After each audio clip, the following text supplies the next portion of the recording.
Welcome to the Defense and Aerospace Report. I'm Vago Muradian with Damon Wilson, who is the number 2 at the Atlantic Council.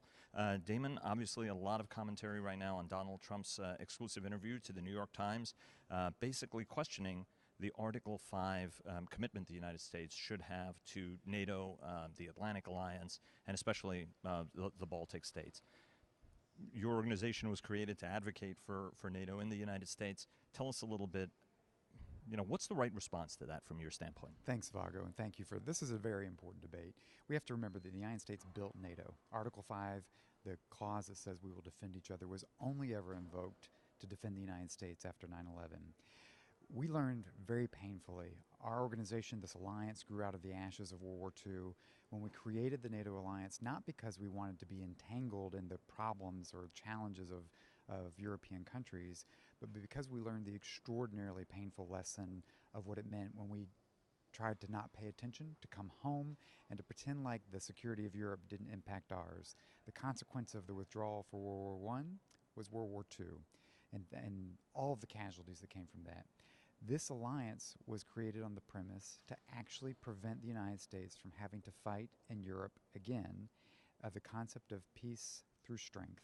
By challenging those fundamentals, by questioning those fundamentals, it's a fundamental misunderstanding of how we protect our own security in the world, not by coming home, but by being forward engaged and committed to our allies. I don't mean this in an all partisan way, but this is a line of reasoning that Donald Trump has carried throughout the campaign. He defeated all of his rivals to be coronated as the party's nominee in Cleveland. Does there have to be, this view is very classical in the security community in Washington, bipartisan. Does there have to be a more active campaign to educate Americans on the stakes involved for even talk like that in terms of how corrosive it is to security and potentially destabilizing? Absolutely. I think the one important thing Donald Trump is doing is actually forcing a debate where we actually have to be better at making this point to the American people. Look, I worked in Afghanistan, in the Balkans, in Iraq. I've worked at NATO headquarters. I have been defended and protected by our allies when I've traveled in Afghanistan, when I worked in Baghdad. It was Georgian troops actually that provided our force protection. When I've traveled in the Balkans working for the NATO Secretary General, we have to understand that the commitment that we've made to countries, a permanent commitment to their security, means that these countries have been willing to fight and die with us. A third of the casualties in Afghanistan were not Americans. They were the casualties of our NATO allies. And so to denigrate that contribution is really quite insulting. Now, the truth be said, we all want our allies to do more. We want them to carry their fair share, to step up in terms of their defense investment. But we have to understand this isn't a transaction. This isn't something, a one-time exchange. We have a permanent alliance here because we are committed around a certain group of values and interests that are fundamentally good for our security in the world if we're standing by those that share those values and interests with us. Do you think that any American soldier you talk to, or even foreign soldiers, have that camaraderie because these operations, whether they were Iraq or Afghanistan, have been prolonged multinational operations?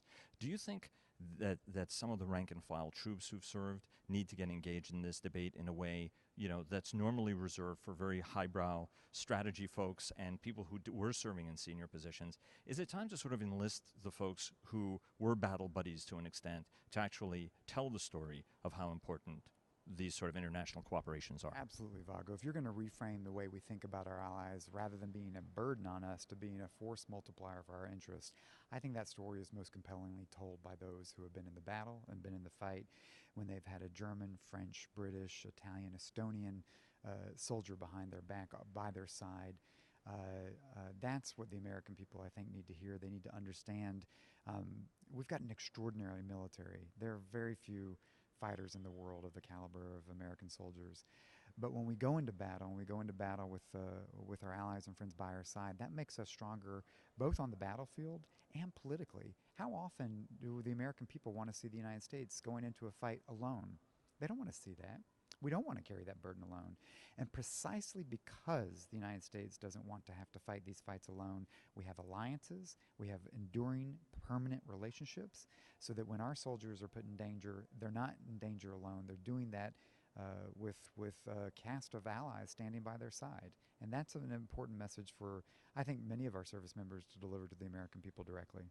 Damon, thanks very, very much. We enjoyed having you. Thank you, my friend. Really good to be on your show.